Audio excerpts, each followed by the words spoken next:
Dans le monde du travail, beaucoup pensent qu'il suffit de bien travailler pour être reconnu. C'est faux. Et les chiffres le prouvent.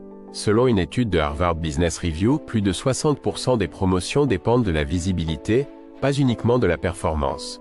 Traduction simple, si on ne vous voit pas, vous n'existez pas. Aujourd'hui, nous allons parler d'une loi dérangeante, mais essentielle. La 6e loi du pouvoir selon Robert Greene, attirer l'attention à tout prix. Mal comprise, cette loi fait peur. Mal appliquée, elle détruit des carrières. Bien utilisée, elle change une trajectoire professionnelle. Dans cette vidéo, je vais vous montrer comment attirer l'attention intelligemment, sans trahir vos valeurs, ni devenir toxique.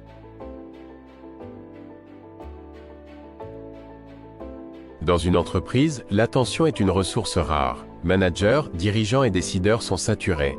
Ils ne peuvent pas tout voir. Ils ne peuvent pas tout entendre. Ils ne peuvent pas tout retenir. Résultat, ils remarquent ce qui dépasse, pas ce qui est discret.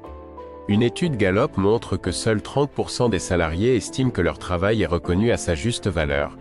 Le problème n'est pas toujours la compétence. C'est souvent l'invisibilité. Robert Greene explique une chose simple. Dans un système hiérarchique, ce qui capte l'attention contrôle le récit. Au travail, le récit décide de votre image. Et votre image décide de votre avenir.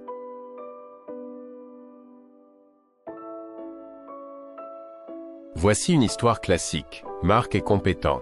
Il arrive à l'heure. Il livre dans les délais. Il ne fait pas de vagues. Il pense que la qualité parle pour lui. Mais lors des promotions, Marc est oublié. Pourquoi? Parce que le silence n'est jamais interprété comme de l'excellence. Il est interprété comme de la normalité. Selon une étude du MIT, les managers surestiment jusqu'à 40% la contribution des profils les plus visibles. Ce n'est pas juste, mais c'est réel. Robert Greene dirait, l'obscurité vous rend vulnérable.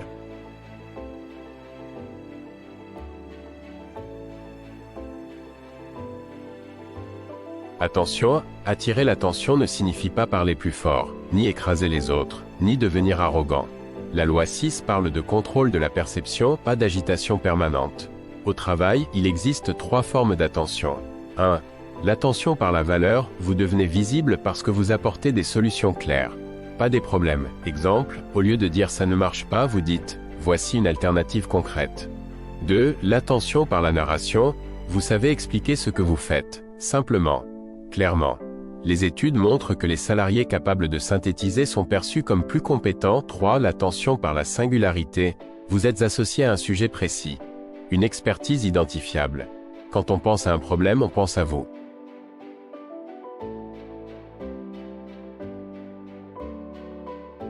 Lucie travaille dans une grande entreprise. Elle est brillante mais discrète. Un jour, elle comprend une chose, personne ne raconte son travail à sa place. Elle change de stratégie. Après chaque projet, elle envoie un message court à son manager. Objectif, action, résultat, 3 lignes, pas plus. Elle prend la parole en réunion sporadiquement. Mais toujours au bon moment. 6 mois plus tard, son manager dit « Lucie est devenue incontournable. Lucie n'a pas changé de compétence.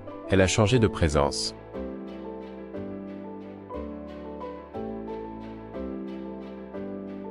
La loi 6 a un piège. Et Robert Greene insiste lourdement dessus. Toute attention n'est pas bonne à prendre. Une étude de l'université de Stanford montre que les salariés perçus comme trop agressifs voient leur crédibilité chuter à long terme. L'objectif n'est pas de choquer. L'objectif est de marquer durablement. Greene explique, mieux vaut être admiré que remarqué pour de mauvaises raisons. Au travail, une mauvaise réputation colle longtemps.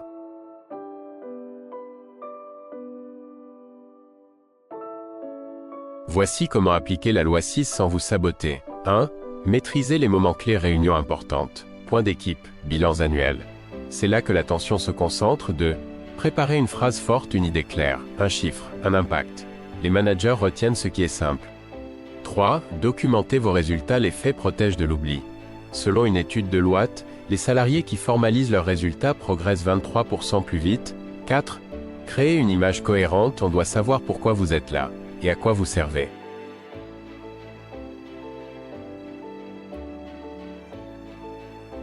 Beaucoup disent « je ne suis pas comme ça ». Mais le monde du travail ne récompense pas l'effacement. Il récompense la lisibilité. Robert Greene est brutal sur ce point. Si vous ne contrôlez pas l'attention, quelqu'un d'autre le fera à votre place. Et souvent, cette personne sera moins compétente que vous. Attirer l'attention n'est pas un défaut moral. C'est une compétence sociale.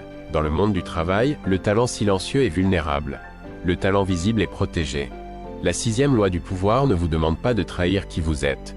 Elle vous demande de cesser de disparaître. Souvenez-vous, travailler dur est indispensable. Être vu est stratégique. Et dans un système imparfait, celui qui maîtrise l'attention maîtrise souvent son destin professionnel.